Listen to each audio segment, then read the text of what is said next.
Early summer is one of the busiest times of the year for birds in the North Country.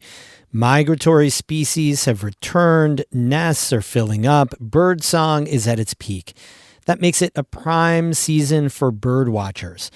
Last week was an especially special time in the Adirondacks, a celebration called Black Birders Week that's about making sure people of color feel safe and included in the outdoors enjoying birds.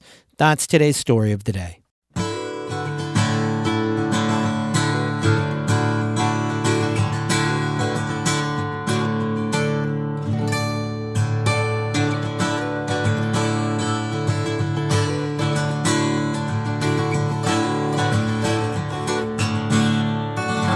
Hey, I'm David Sommerstein. It's Thursday, June 4th. First up, speed cameras are coming to more work zones across New York as part of the state budget approved by lawmakers last week. Samuel King with the New York Public News Network has more on where drivers will now see the cameras and what additional penalties could be on the way. There are portable work zone cameras on roadways like the New York State Thruway or other high-speed expressways already. Now that technology can be deployed on all State Department of Transportation highways. After years of decline, crashes in work zones on the State Thruway surged last year to their highest level since 2020, resulting in dozens of injuries. State highways also recorded hundreds of crashes. Senate Transportation Committee Chairman Jeremy Cooney, a Rochester Democrat, says improving safety for workers is critical. When we go out and ask them to do this work on the roads, whether it's on a state road or a local road, our workers need to feel safe. And unfortunately, they don't. The Thruway Authority says they've seen a year-over-year decrease in average speeds in work zones since the cameras were installed, but still have issued hundreds of thousands of citations over the past 2 years. Cooney says he's hoping to get bills passed that would increase penalties for drivers who fail to move over in work zones and for drivers who are constant speeders through work zones. In Albany, I'm Samuel King for the New York Public News Network. Pennies are one step closer to being a thing of the past in New York. John Campbell reports for the New York Public News Network. State lawmakers approved a bill to require businesses to round up or down to the nearest nickel. That's in response to the Treasury Department's decision to stop making pennies near the end of last year. The bill would only apply when customers pay cash, not with a credit card or a gift card or a check. It applies to the total after tax. Governor Hochul has until the end of the year to sign or veto the legislation. Her office says she'll review it. In Albany, I'm John Campbell for the New York Public News Network. The Village of Canton's signature parade is this weekend, and organizers are watching the weather. The Dairy Princess Parade, which is scheduled for 1 p.m. on Saturday, draws hundreds of people to line Main Street and wave to this year's Dairy Princess and her court. But the forecast calls for thunderstorms. In a press release, the St. Lawrence County Chamber of Commerce said it's monitoring conditions and will make a last-minute decision. Because this is the North Country, a little rain won't stop us, the chamber says, but it is worried about lightning.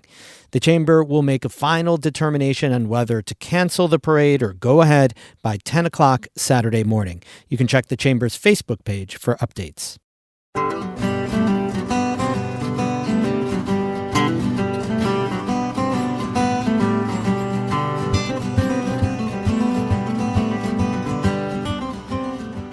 Black Birders Week is a nationwide effort to make the outdoors more accessible and welcoming for people of color. Lake Placid held an event last week as a part of that effort. David Escobar stopped by and brings us a story. Our walk around John Brown Farm starts with silence. Then a faint call high in the bright green leaves. We're on the hunt for, what was it again? A magnolia warbler. That's Giselle Pemberton. She's a guide with the New York City Birding Alliance who's leading our tour. It's hard to see the bird making that ruckus, so Pemberton records the bird song using an app on her phone and comes up with a yellow and black bird, the magnolia warbler. They're very small birds, but this one has, black streaks on its breast, black and white wings, and a gray head with a black eye mask, a white eye ring. Pemberton is originally from Trinidad, but now lives in Brooklyn.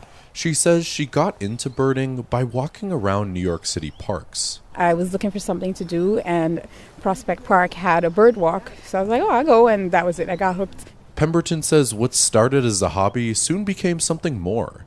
These days, she leads walks of her own, introducing newcomers to the birds living right outside their doors. And that's actually one of the great things about birding. You get to know the birds that are in your neighborhood all the time. You get to know what they sound like.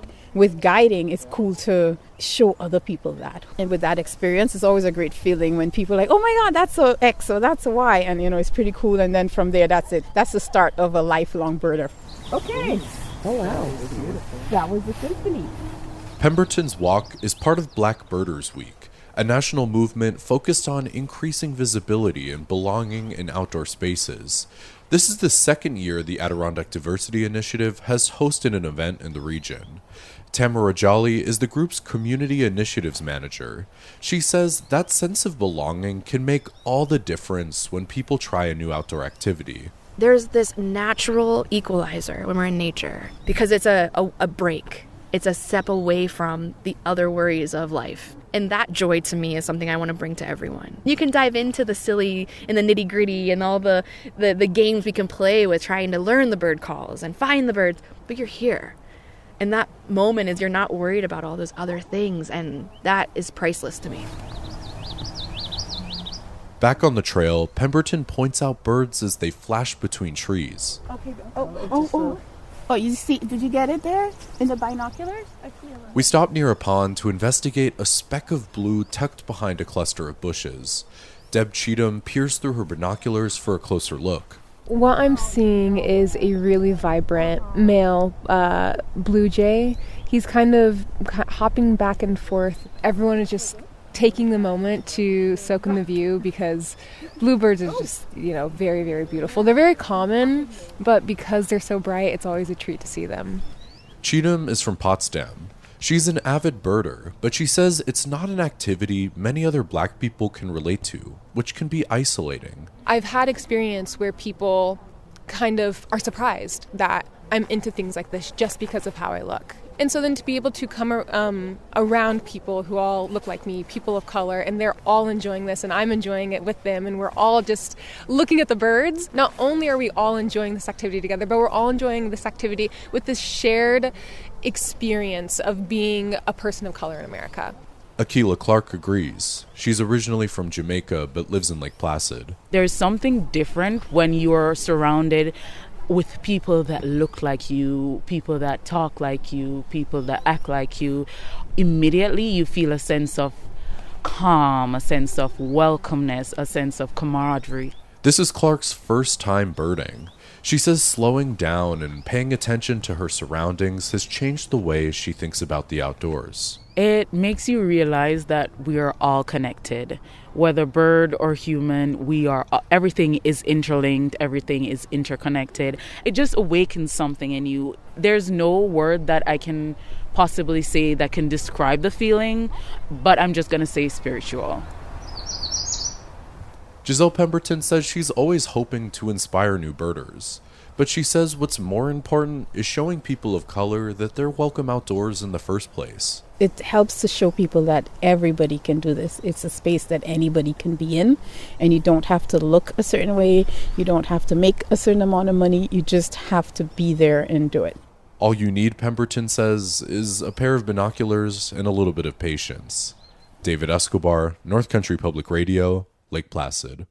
David Escobar is a Report for America Corps member. He reports on diversity issues in the Adirondacks through a partnership between North Country Public Radio and Adirondack Explorer.